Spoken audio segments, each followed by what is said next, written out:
নমস্কার বন্ধুরা, শুভ দুপুর।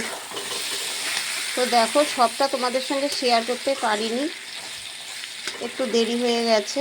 তো আজকে আমি ছেলে মেয়ের জন্য পনির পোস্ত বানালাম, আর একটু ফ্রাইড রাইস বানিয়েছি বন্ধুরা, তোমাদের সঙ্গে শেয়ার করছি। পোস্ত দিয়ে একটু পনির, এই যে দেখো পোস্ত বাটা দিয়েছি।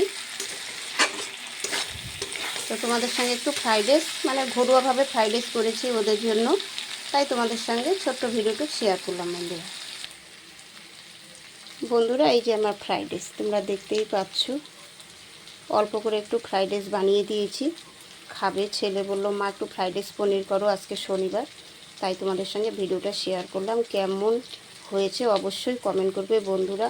অবশ্যই পাশে থেকো বন্ধুরা, কারণ সংসারের কাজ কর্ম সেরে যতটুকু পারি তোমাদের সঙ্গে ভিডিও শেয়ার করি বন্ধুরা। আমার মতো যারা দিদিভাই আছে তোমরাও তাই করো, তাই বলছি তোমরা সবাই মিলে শেয়ার করো, পাশে থেকো, পাশে আছি।